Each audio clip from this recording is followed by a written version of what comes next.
There is a kind of quiet discomfort that settles in the soul when we take more than we give. It's not always loud or obvious.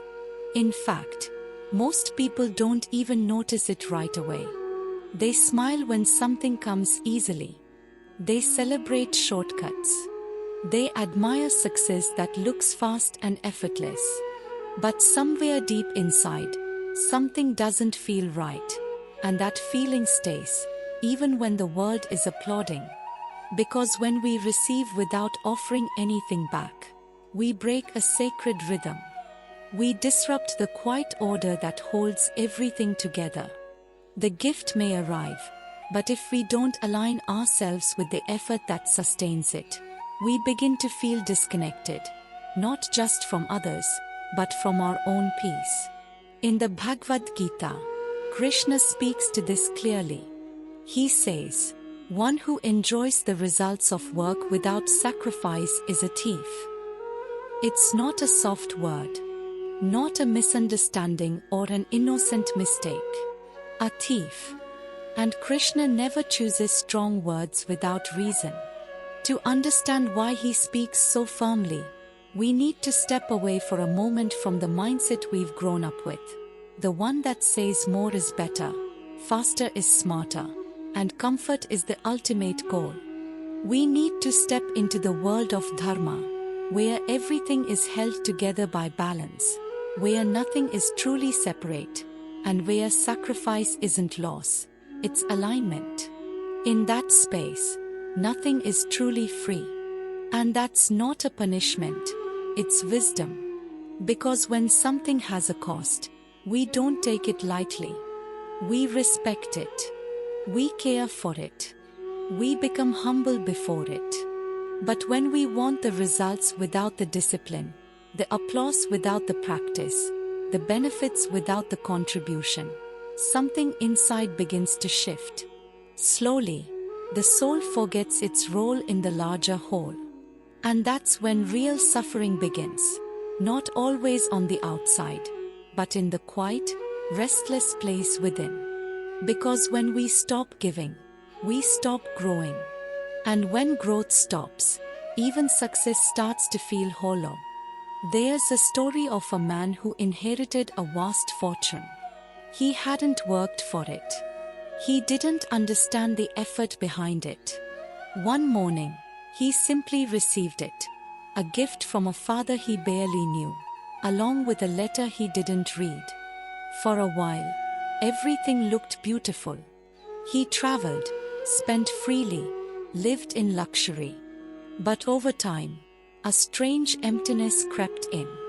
Nothing excited him anymore. No pleasure lasted. Even his friendships felt shallow. And one evening, sitting alone in a quiet hotel room, he realized something. He had been living off the fruit of a tree he had never watered.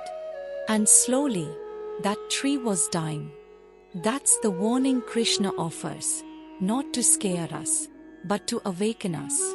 Sacrifice, or yajna, is not about punishment. It's about connection. It's about remembering that we are not separate from the world around us. Every breath we take is shared. Every bite of food is the result of countless hands and forces. Every bit of knowledge we carry was shaped by others who came before us. When we give, with our time, our attention, our service, we are not doing a favor. We are simply stepping back into the flow that makes life whole. But today's world teaches us the opposite. It says, take as much as you can. Win quickly. Cut corners. Outsmart the system. As long as you are ahead, it doesn't matter how you got there. But Krishna sees through that illusion. He calls it theft, not because it harms society, but because it starves the soul. Because the true cost of taking without giving isn't always visible. It shows up as restlessness, as disconnection, as a life that looks full from the outside but feels empty within. Now imagine the other part. Picture someone who gives more than they take, not for praise, not to impress, but because they understand the balance. They wake early, not to dominate the day, but to meet it with sincerity. They do their work with care. They give attention freely, without expecting anything in return. These people may not always stand in the spotlight. They might even be overlooked. But if you look closely, you'll notice something steady and beautiful about them. A kind of peace that doesn't come from having everything, but from needing less.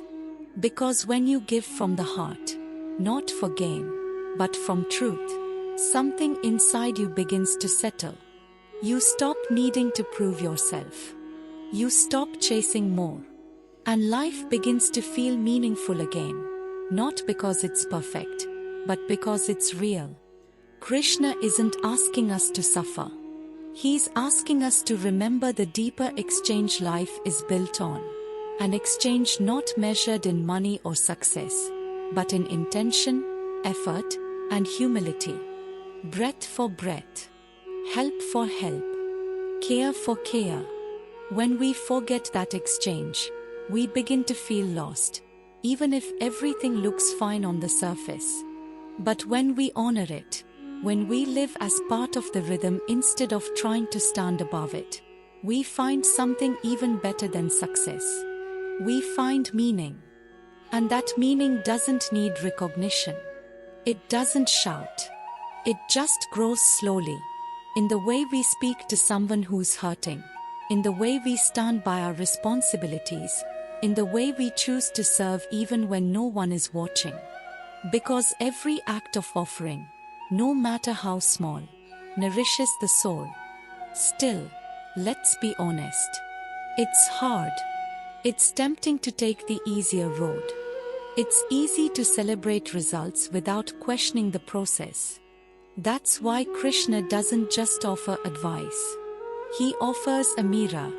He shows us what happens when we forget to give, not to make us feel guilty, but to bring us back to what matters. He reminds us that no matter how far we've gone, no matter how much we've achieved, if we've done it without gratitude, without humility, without sacrifice, then we've lost something far more important than success. We've lost our anchor. So the next time you are offered an easy win, or a reward you didn't earn, pause. Ask yourself, have I honored the source? Have I given back to the system that's feeding me? Have I contributed to the balance that holds this together?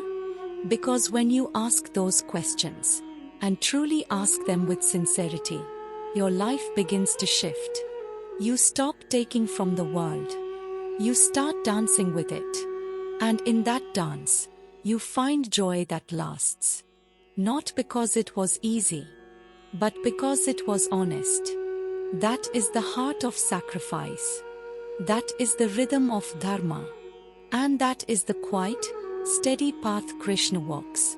The one that teaches us, again and again, that real joy doesn't come from how much we get. It comes from how much we give.